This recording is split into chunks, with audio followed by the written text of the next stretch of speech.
4 civilizaciones. Separadas por océanos. Por siglos. Por idiomas que jamás se entendieron entre sí. Y sin embargo, todas adoraron a los mismos dioses. El dios del trueno. El dios del sol. El dios de la muerte. El héroe que desciende al inframundo y regresa. Aparecieron en Grecia. En Egipto. En los fiordos de Escandinavia. En las junglas de Mesoamérica. En India. En China. En Mesopotamia. Siempre. Los mismos arquetipos. Hoy vamos a conocer a los dioses que se repitieron en todas las civilizaciones. Sus similitudes asombrosas. Y lo que cada mitología decía sobre su inevitable final. Empecemos por el más universal de todos. El dios que lanza rayos desde el cielo. El rey de todos los dioses. El padre que juzga, castiga y protege. En Grecia, Zeus. Señor del Olimpo. Lanzador de rayos. Padre de dioses y hombres. Temido incluso por los otros dioses. En Roma, exactamente el mismo dios. Solo cambia el nombre, Júpiter.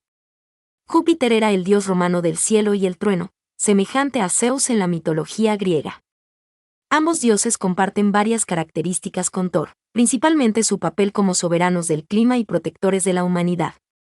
En los bosques nórdicos, Thor. No el rey, pero sí el guerrero del trueno. El protector de los hombres. Con su martillo Mjolnir, el mismo rayo en diferente forma. En India, Indra. El dios hindú Indra era la deidad principal durante el período védico, donde se le consideraba el dios supremo, rey de los dioses y señor del trueno. En Mesoamérica, Tlaloc entre los aztecas. Chak entre los mayas. En todas estas mitologías encontramos a Thor, el dios nórdico del trueno, compartiendo su rol con Tlaloc, el dios azteca de la lluvia, y Zeus, el dios griego que también domina los relámpagos. Este vínculo entre deidades y fenómenos climáticos refleja la importancia de la naturaleza para las civilizaciones antiguas. Misma función. Mismo poder. Mismo miedo que inspiraban. Civilizaciones que nunca se conocieron construyeron exactamente al mismo Dios. ¿Por qué? Carl Jung, el padre de la psicología analítica, propuso que ciertas imágenes y figuras divinas emergen del inconsciente colectivo de la humanidad. No porque nos las enseñaron, sino porque están grabadas en algo más profundo que la cultura. Están en lo que significa ser humano. Y si eso es verdad, entonces los dioses no son invenciones de cada pueblo. Son descubrimientos de algo que todos compartimos. Si el trueno era el poder, el sol era la vida. Y todas las civilizaciones lo sabían. En Egipto, Ra. El dios más importante del panteón egipcio.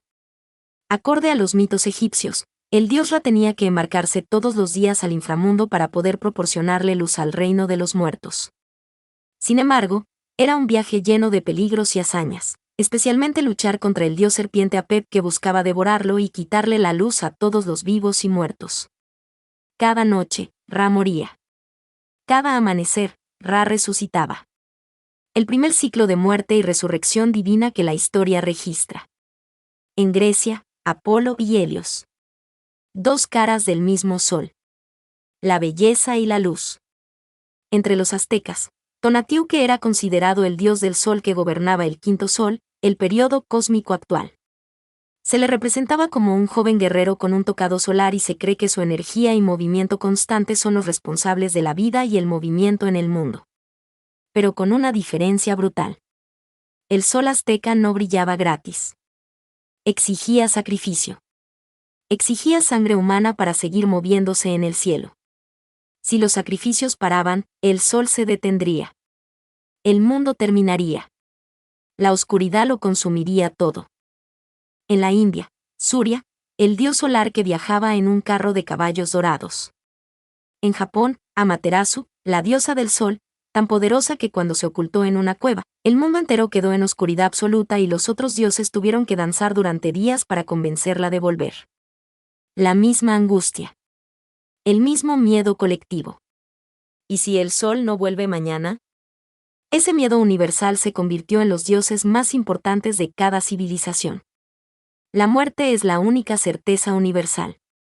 Y todas las civilizaciones necesitaban saber qué había al otro lado. En Grecia, Hades. Cuando Zeus derrotó a su padre Cronos y los dioses olímpicos vencieron a los titanes, Zeus se quedó con el dominio de los cielos, Poseidón con el del mar, y al tercer hermano Hades le correspondió el lúgubre mundo subterráneo. Hades no era el dios malvado que la cultura popular describe. Era el administrador del orden cósmico. El juez imparcial que recibía a todos por igual, reyes y esclavos, héroes y cobardes. En Egipto, Osiris. Asesinado por su propio hermano Set. Resucitado por el amor de su esposa Isis.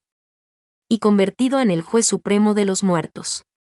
Cada alma egipcia debía pasar por su tribunal. Su corazón era pesado contra una pluma. Si pesaba más, era devorado por Amit, la bestia devoradora. Si pesaba igual, la vida eterna. El primer juicio final que la historia registra.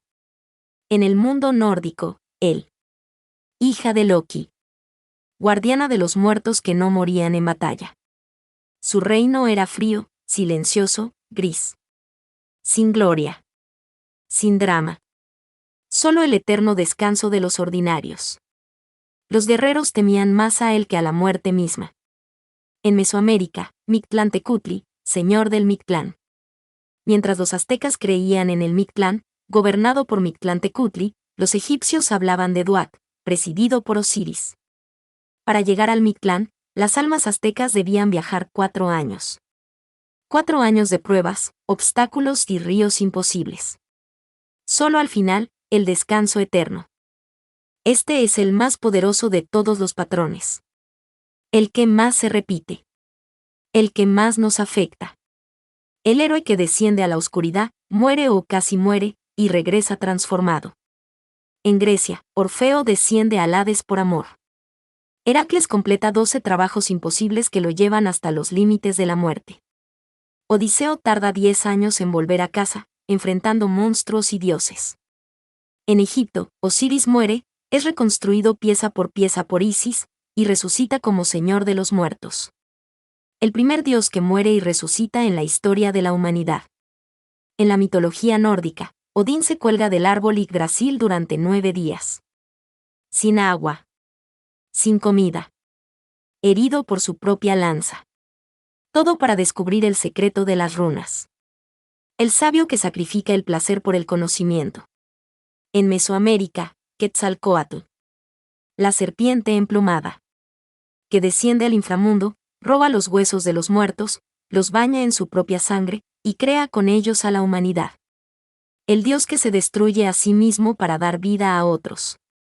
El mismo patrón. Una y otra vez.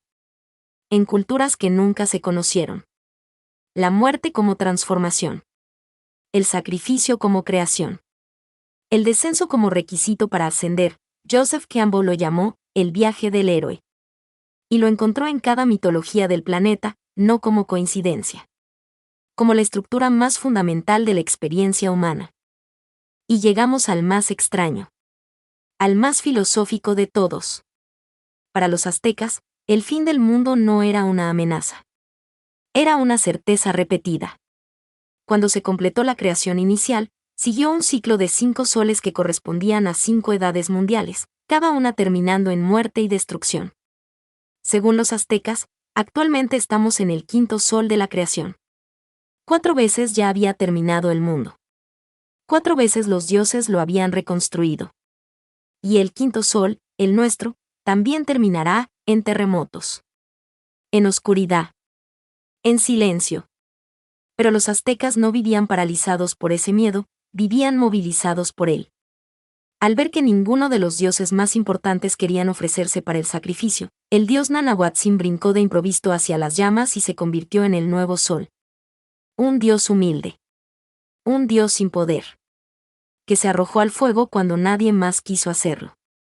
Y se convirtió en el sol que ilumina nuestro mundo. El más pequeño de los dioses se sacrificó por todos, y los aztecas honraban ese sacrificio con el suyo propio. 5 civilizaciones. Cientos de dioses. Y sin embargo, el mismo patrón emerge una y otra vez. Los dioses del trueno que juzgan y protegen. Los dioses del sol que mueren cada noche y resucitan cada amanecer.